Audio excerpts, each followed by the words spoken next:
औज़ु बिल्लाहि मिनश शैतानिर रजीम बिस्मिल्लाहिर्रहमानिर्रहीम वसल्लल्लाहु अला मुहम्मदिन व अहलि बैतिहि अत्तय्यबीन अत्ताहिरीन अम्मा बाद सलामुन अलैकुम व रहमतुल्लाहि व बरकातुहू। नाज़रीन किराम, जैसा कि आप जानते हैं, माह मुबारक रमज़ान की रहमतों में हम हैं और परवरदिगार आलम की नेमतों से इस्तिफ़ादा कर रहे हैं। अल्हम्दुलिल्लाह, और उसका शुक्र है कि उसने तमाम नेमतों को अता किया और उसका शुक्र है कि उसने हमको ये तौफ़ीक दी कि हम उसकी नेमतों का शुक्रिया अदा कर सकें। तो आज इंशाअल्लाह आपकी खिदमत में जिस बात को ज़िक्र करना मकसूद है, जिन मसाइल को ज़िक्र करना मकसूद है, वो है गुस्ल मुस्तहब, अग़साल मुस्तहब्बा। वो मुस्तहब्बी गुस्ल के जिनको अंजाम देने के बाद वज़ू की ज़रूरत नहीं है, यानी अगर उन मुस्तहब्बी गुस्लों को अगर हम अंजाम देते हैं तो उनके बाद नमाज के लिए वज़ू की ज़रूरत नहीं है। उसी गुस्ल से हम नमाज भी पढ़ सकते हैं। चूँकि अक्सर और बेशतर मोमिनीन जो है बाज़ ही गुस्ल हैं जिनको जानते हैं कि जो मुस्तहब है, लेकिन इस चीज़ को नहीं जानते कि कौन से गुस्ल के बाद वज़ू की ज़रूरत है, कौन से गुस्ल के बाद वज़ू की ज़रूरत नहीं है। तो माशाअल्लाह से शरीयत मुक़द्दसा ने बहुत सारे गुस्ल मुस्तहब करार दिए हैं और मौके मौके पे गुस्ल हैं, क्योंकि जिस तरह से इस्लाम हमारी बातनी तहारत को पसंद करता है, बातनी नज़ाफ़त को पसंद करता है, इसी तरह से इस्लाम ने हमको अपने ज़ाहिर को भी साफ़ और पाक रखने की हिदायत की है।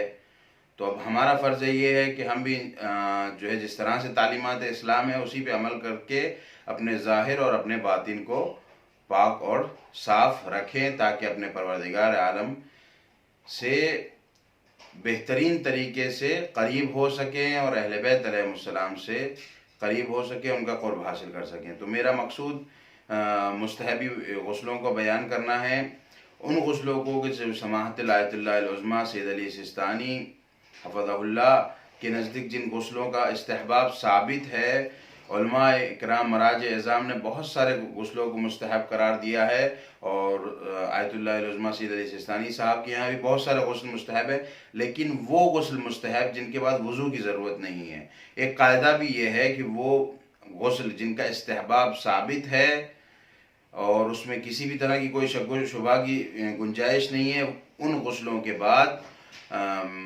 वज़ू की ज़रूरत नहीं है। समाहतुल मरजा आयतुल्लाह उज़्मा सैयद अली सिस्तानी साहब के यहाँ जिन गुस्लों का इस्तिहबाब साबित है, उन गुस्लों के बाद वज़ू की ज़रूरत नहीं है। तो इंशाअल्लाह एक एक करके इंशाअल्लाह गुस्लों की तरफ बढ़ते हैं।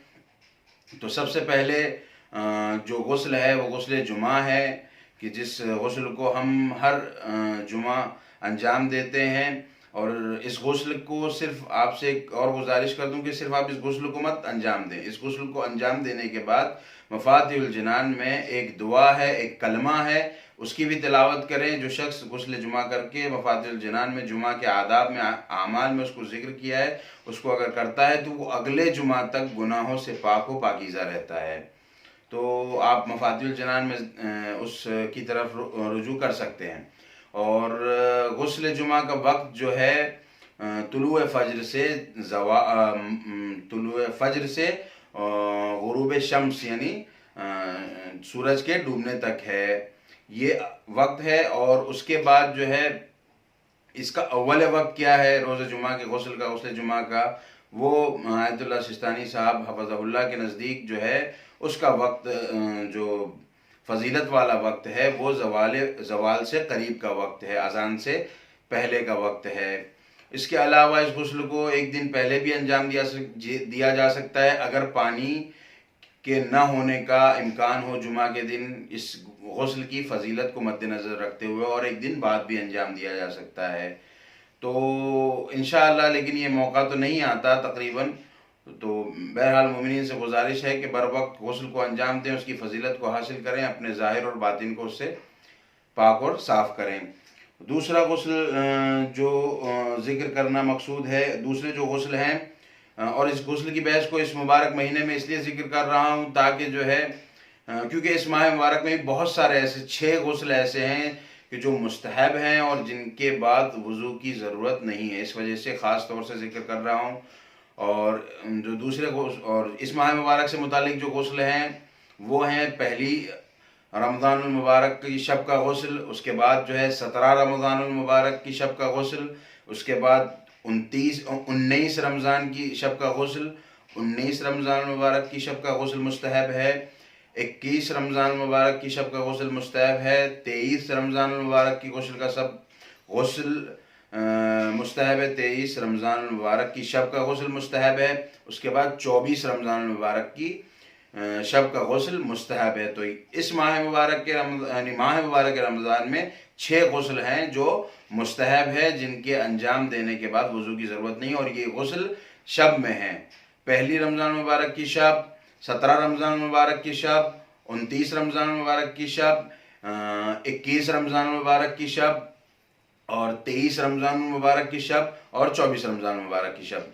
ये शब-ए मुक़द्दसा में जो है गुस्ल मुस्तहब है और इसके बाद वज़ू की ज़रूरत नहीं है। इसके बाद जो मौका है गुस्ल का वो है ईदैन का गुस्ल, ईद उल फित्र और ईद उल अज़हा। ये 2 ईदें मुक़द्दस ईदें हैं हमारी कि जिन ईदों में जो गुस्ल है रिवायत में आया है वो गुस्ल मुस्तहब है और उस गुस्ल के बाद वज़ू की ज़रूरत नहीं है। और ईदैन के गुस्ल का वक्त भी जो है तुलुए फज्र से गुरूब शम्स यानी सूरज के डूबने तक है, लेकिन इसका भी अफजल वक्त अहसन वक्त जो है वो ईद की नमाज से पहले है, नमाज ईद से पहले इसका वक्त है। तो ईद का गुस्ल हो गए। उसके बाद जो है 8 और 9 ज़िलहिज्जा का गुस्ल है। 8 और 9 ज़िलहिज्जा का जो गुस्ल है वो भी मुस्तहब है, उसके बाद भी वज़ू की ज़रूरत नहीं है। 8 ज़िलहिज्जा और 9 ज़िलहिज्जा। 9 ज़िलहिज्जा रोज़े अरफा का गुस्ल है जो मुस्तहब है, और 8 ज़िलहिज्जा का। और चूँकि बहुत बाफजीलत रोज़ है ज़िलहिज्जा का, तो इंशाअल्लाह फिर कभी इंशाअल्लाह मौका रहा या तो अय्याम ज़िलहिज्जा में इंशाअल्लाह उस मुबारक महीने की फजीलत को जिक्र करेंगे तो वहाँ उसको जिक्र कर देंगे। उसके बाद जो मुस्तहब गुस्ल जो हैं वो मकानी है। गुस्ल की 2 तरीके के गुस्ल है, गुस्ल ज़मानी, गुस्ल मकानी। तो ये ज़मानी गुस्ल हमने बयान कर दी। अब वो गुस्ल जो मकान से मुताल्लिक हैं, तो उन गुस्लों में जो है सबसे पहले जो है गुस्ल एहराम। वो शख्स जो हज या उम्रा के लिए जाता है तो सबसे पहले वो एहराम बांधता है, तो एहराम बांधने से पहले गुस्ल है, तो वो गुस्ल भी मुस्तहब है। उसके बाद दुखूल हरम मक्की, हरम मक्का में दाखिल होने का गुस्ल वो भी मुस्तहब है, उसके बाद भी वज़ू की ज़रूरत नहीं है। उसके बाद जो गुस्ल है दुखूल मक्का, मक्का मुकर्रमा में दाखिल होने का जो गुस्ल है वो भी मुस्तहब है, उसके बाद भी वज़ू की ज़रूरत नहीं है। फिर गुस्ल ज़ियारत काबा, गुस्ल ज़ियारत काबा का गुस्ल है।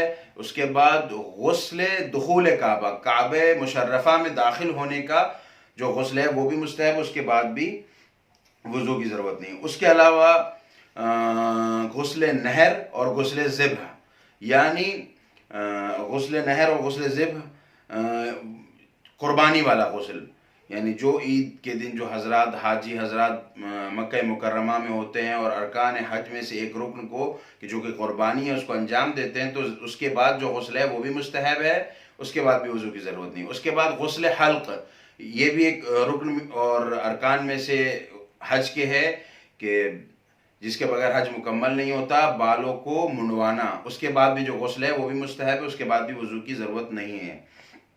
उसके बाद जो गुस्ल हैं वो मदीना मुनव्वरा से मुख्तस हैं। वो गुस्ल क्या हैं?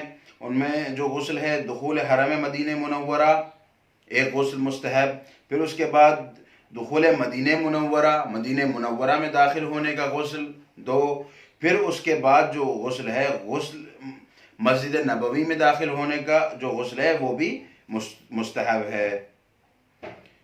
तो मदीना मुनव्वरा से मुतालिक 4 गुस्ल, एक और गुस्ल है वो जो है विदाए नबी अकरम सल्लल्लाहु अलैहि वसल्लम, अलविदाई जो ज़ियारत का जो गुस्ल है नबी अकरम सल्लल्लाहु अलैहि वसल्लम के मरकज़ मुताहर के जो अलविदा का जो गुस्ल है वो भी मुस्तहब है। उसके अलावा एक गुस्ल जो है इस्तिखारे का गुस्ल है, इस्तिखारा देखने से पहले जो गुस्ल करना है वो मुस्तहब है।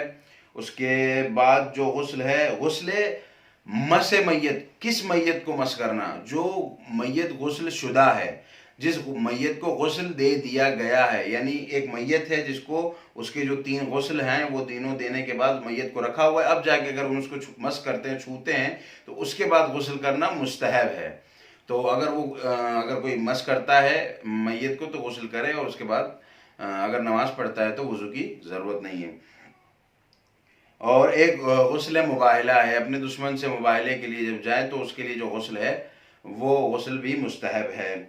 उसके अलावा जो दीगर अक़साल हैं वो गुस्ल मुस्तहब तो हैं, लेकिन उनके बाद आपको वज़ू की ज़रूरत है, और मफ़ातिहुल जिनान में अय्याम की मुनासिबात से उनका ज़िक्र है। और परवरदिगार आलम की बारगाह में बेहतरीन दुआ है कि परवरदिगार आलम हमारे इमाम को हमसे राज़ी और खुशनूद फरमाएँ। व सल्लल्लाहु अला मुहम्मदिन व अहले बैतिही अत्तय्यबीन अत्ताहिरीन। अल्लाह।